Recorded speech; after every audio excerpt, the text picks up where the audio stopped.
Nagsimula sa showbiz si Roxanne nang sumali siya sa isang prestigious singing at songwriting competition noong 1998, ang Metro Manila Popular Music Festival o Metro Pop.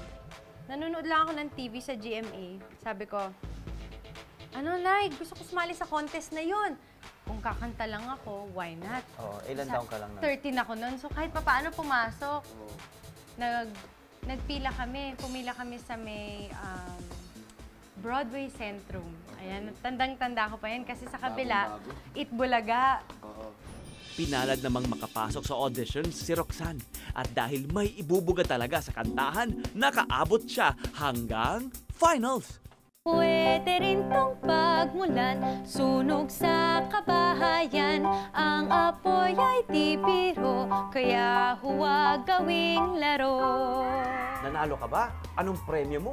Nanalo ako! Akalain mo yun? Ng first runner-up! Yun! So yun, nung nanalo ako ng first runner-up, sabi ko, naku, sayang, wala akong contract sa GMA. Pero meron naman akong 200,000. Ladies and gentlemen, our very own, the Blackout Diva! Hindi man nanalo sa Metro Pop, marami ang nakapansin sa star factor ni Roxanne. At di nagtagal, nagbukas ito ng oportunidad para mapasok niya ang mundo ng pag-aartista. Nang sumunod na taon, kinuha siya ng GMA Network para maging bahagi ng youth-oriented show na Click. Mamu, ayoko na ata, hindi ko na kaya, tense na ako, Mamu. She was very beautiful and really promising. Marami nag-predict na she's going to become a big star. Sandali! Kung titingnan, parang easy lang kay Roxanne ang una niyang sabak sa pag-arte. Ay, tsaka yung mga cortina, nako, pumili ng tela niya. Pero marami na raw palang bumabatiko sa kanya noong siya'y nag-uumpisa pa lamang. Nahirapan ka ba mag-adjust? Nadalian lang naman ako dun sa pag-arte. Mas nahirapan akong makisama sa mga ka-age ko. Nahirapan ako makisama sa mundo ng showbiz. Oo, iba't ibang personalities yun eh. Iba-ibang tao. Iba't ibang tao, tapos ibang kultura. Parang naka-experience ako ng kung kailan may magandang nangyayari sa'yo, dun ka hahatakin pababa. Mas gugustuhin na ho namin bumalik na lang doon at harapin na lang yung galit ng ate ko kaysa manatili pa kami dito. Pero hindi nagpadala si Roxanne sa mga batikos at pinagpatuloy na lang niya ang pag-arte. Taong 2001, napabilang siya sa soap operang Sana Ay Ikaw Na Nga. Itay, yun yung tawag ko sa hardinero namin. Nang sumunod na taon, mula sa pagiging best friend ng bida, si Roxanne naman ang naging lead star ng teleseryeng Kahit Kailan. Tubig ba ka mo? Eto, tubig. She's always been a good actress. Nakikita ko naman na in a wink of an eye, she can cry. Ganyang emotion, na-deliver naman niya ng maayos.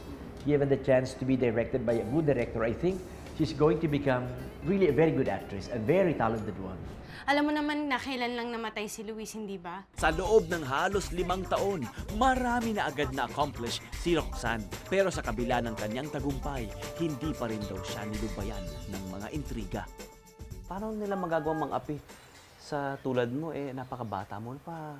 Mabait ka. I was called names, yung talagang bullying. Ang nangyari sa akin, parang pupunta ako sa set, nasa sulok na lang ako. Pag naririnig ko yung 3, 2, 1 action, okay na.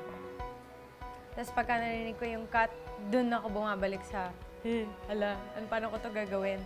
Pero ang maganda, dahil nag-aaral ako, marami akong mga kaibigan sa school. Naku, ano ba talaga nangyari sa'yo? Sa puntong ito, naisipan na raw ni Roxanne na itigil na ang pag-aartista. Sana makakita rin ako ng ganong klaseng pagmamahal. Pero dahil sa tulong ni Kuya Germs, isang bagong oportunidad ang nagbukas para sa kanya, ang mundo ng recording. Dinala ni Kuya Germs si Belia Tan sa aking debut. And it was a great surprise. Belia Tan is Universal? Universal Records. Sabi niya, gusto kitang regaluhan ng isang recording contract with Universal Records. Grabe, talagang, as in, yung puso ko talagang parang tumigil, parang, tapos hindi ako makahinga, umiyak ako sa saya talaga. Dahil alam ko na material din siya para maging isang recording star.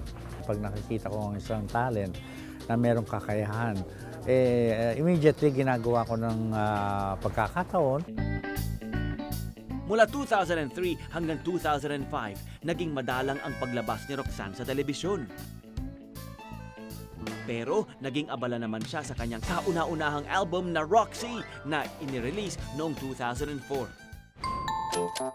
Noong 2010, naging bahagi naman siya ng long-running children's show na Art Angel. Tailor-made yun para sa'yo. They patterned a few segments para sa'yo, di ba? Dahil kumaawit ka, umaawit daw ako. Kita-kits kaibigan sa susunod ulit. Ikaw, nagduduet pa. Oo, di ba? May choreography pa kami ganyan, no? Habang nagpe-paint-paint kami ganyan. Tapos doon Masaya, no? Fun times. Parang doon ako naka-experience ng lahat ng kasama ko, masaya. So, pwede pala lahat. You can have it all. Parang yun yung sabi ko sa sarili ko. Parang, pwede palang nasa trabaho ako at masaya ako at kaibigan ko lahat at mahal ko yung ginagawa ko. Pero dahil naging mukha ng children's show noon si Roxanne, tila nakahundaw siya sa conservative at wholesome na image.